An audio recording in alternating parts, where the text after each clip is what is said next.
Alright, welcome back to the channel. Warhammer Man back in the studio, and today we're taking a look at the newest unit from Leagues of Votann. Make sure to like and subscribe for daily content. Let loose the Augmented Fury of the Cthonian Berserks. I'm assuming the C is silent, but that may not be correct. So, we've seen a lot of the Leagues of Votann so far. The Hearthkin warriors make up the core of every kin host, often riding in paired Sagittar ATVs, while the mighty Einhir Hearthguard unleashes salvos of devastating firepower, and from out of the solid front line strikes an unexpected sight: furious Cthonian Berserkers. Alright, so right off the bat, clearly a melee unit. We do see a little bit of facial hair, so that's a good sign. They've got like the typical kind of Votann shorts or pants on rather, and boots. No shirts. Clearly some augmented cybernetics. So this guy has like double fists, which is pretty cool, like some paired kind of power fists. Okay, next one. Again, very dynamic poses. Still clearly like Votann-esque from the waist down. I do like the action look of them. The painted on like tattoos are pretty cool as well. He's got like a weightlifting belt, pretty neat. This dude has a giant thunderhammer looking thing. Pretty good overall. I like the facial hair and bionics once again. Then next we see a female one here. This doesn't look bad. I haven't loved the overall look of the females so far from the Votann line, or at least the heads, because they're essentially like, unisex up to this point. Here we see a differentiation in the sort of like chest plate or whatever here. Obviously, for female reasons. So this is the first time I think where we're going to see that the heads can't just be swapped out. This has to be an actual like female model. I don't really care. I actually like the diversity of it. I like the options. I think it's cool for armored units to overall be unisex, etc.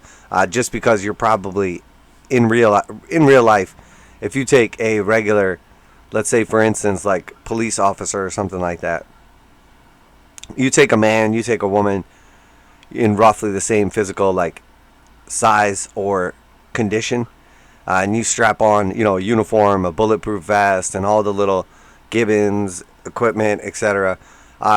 Probably just the face is going to be the main thing that you can notice. You're not going to be able to tell a ton. And then obviously, human-wise, there's still a little differentiation. Dwarf-wise, they're much more similar in like size, shape, stature, etc. So I don't mind it. And then in this case, obviously, where it can't apply, it is cool to see a little differentiation of the body. Overall, looks good. Initially, I wasn't a huge fan of the faces and the direction they were going for the females, but I get where they're coming at. And also, I do kind of understand, these are obviously like space dwarves, essentially. While like dwarven lore would have the females have beards as well, which I think is like kind of funny, and normally would just stick to that. I can understand why you would want to have them have like just slightly more effeminate features, so it doesn't just look like they're a bunch of like dwarven spacemen. Because if the females have beards, you're not going to be able to tell very easily unless you have a shirtless one with a chest piece like this. So when it's all said and done, I don't really care one way or the other. I prefer that they make a bunch of diverse, cool looking models. I'm one of those people that paints all different flesh tones on models and doesn't mind male and female sculpts.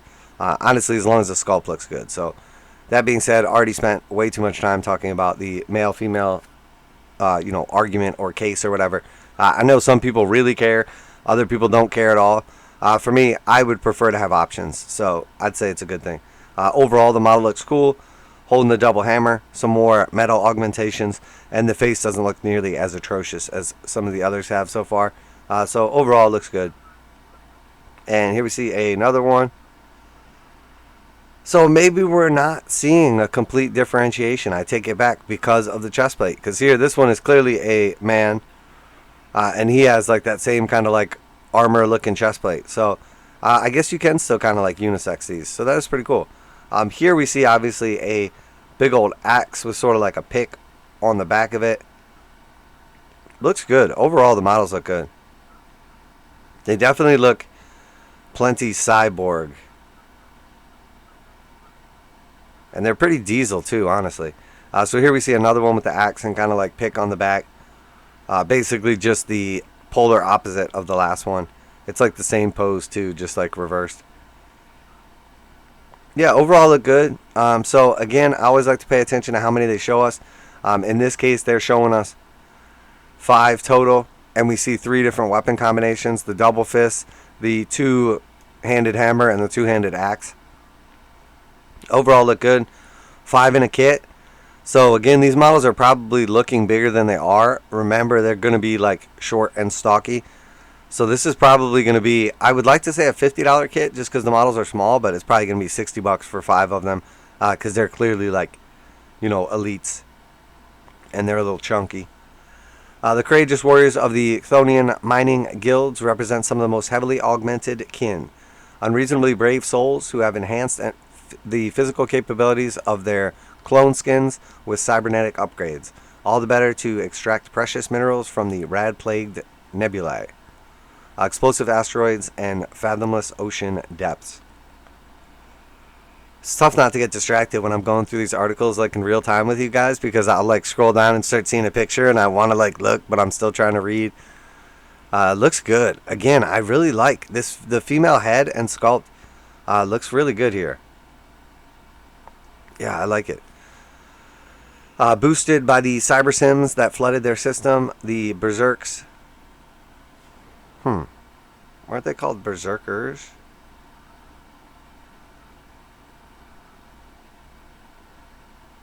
Yeah, berserks. Sorry, I might have said berserkers before. That is interesting.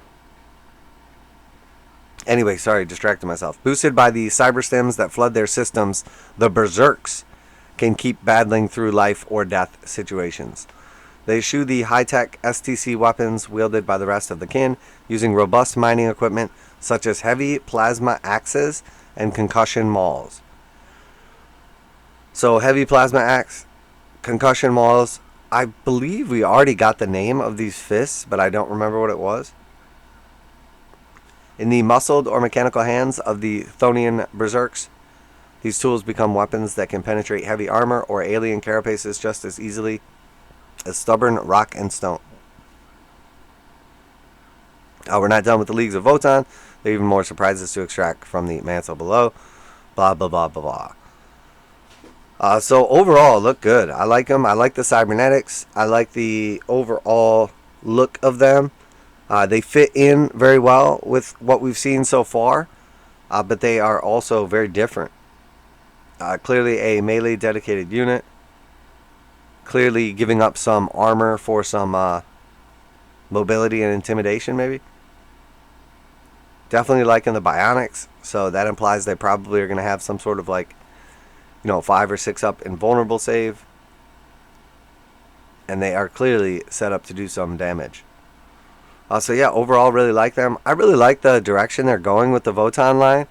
I would have preferred a little more of like traditional, kind of like the necromunda squats. But I do like how they're going with these. A couple of the units have been less exciting or less cool to me. But overall, really like the look so far. I am by far the most excited for the flyer and the like land train or like more heavier vehicle. But the transport so far has been awesome. The scout trikes have been awesome. And pretty much everything has been. So yeah, I'm a big fan so far. Now, am I going to collect this army and play them and make them a key part of my 40k experience? I'm not sold on that yet. I do really like them. I like that they're so much different than everything else and the options, but I'm not sold on them. But while we are talking about how many units the Votann have, which is pretty cool because they're a new army, and we've already seen, something like 7 or so units. I can't even think I don't think we've even seen an HQ yet. I think we've seen what? The trike, the transport, these guys, the robot, character kind of thing that we saw. I'm assuming it's like an elite or something like that. We saw the regular Hearthkin. We saw the exo armored Hearthkin. And I feel like I'm missing one more. So we've seen quite a few units already. And we know there's going to be a flyer. We know there's going to be some sort of like heavy vehicle. And we know there's going to be, you know, multiple HQ choices. So I would say we probably have a minimum of like 3 more units. Minimum. That we're going to see here. So very exciting. It's going to be a decent range. I mean, right off the bat, they can have as many units as like Harlequins and some of the other armies with less options. So they're going to be a viable faction right off the bat, it looks like. So very exciting. I'm sure there's people out there that are much more excited than I am. I'm sure there are people out there that absolutely hate everything I said, especially the female sculpts. And I'm sure you're going to let me know in the comments. And for that, even if we don't agree, I appreciate it, because it is always good to hear back from the community. Make sure to let me know what you think of these new models and the overall Votann line. Are you excited? Are you going to be playing this army, or do you just think they look cool, or are they just super dumb and you're just going to pretend like they don't exist? Either way, that's fully your entitled to that opinion. But please share it down below, because I am curious of the overall opinions of the community. But I do have to say that I like them so far. Not the direction necessarily I would have taken them, but to tell you the truth, my main qualm so far is the lack of beards. And you know what? If I have to bust out the green stuff, I'll do it. Because honestly, I think the only thing that probably make a couple of these models look better is a big old bushy beard. But they do look great. So again, looking forward to seeing a lot of this stuff next to some things for size comparisons, because it was very misleading. And obviously, you know you're being misled because you can't see like how big these guys are, like the regular Hearthkin compared to like a Space Marine. And then we finally see it and you're like, oh wow, oh. Because people were like comparing these to like Primaris. They're like, oh, more Primaris Marines. And I'm like, these are space dwarves. They're little. Wait till you see them next to something and you're going to be like, oh, okay, I get it now. They're not 10 feet tall superhumans. Yeah, very cool. I like them. So let me know what you think down below. If you enjoyed today's video, if you're into Warhammer 40,000, Kill Team Necromunda, Age of Sigmar, Warcry, or some Horus Heresy, make sure to like and subscribe.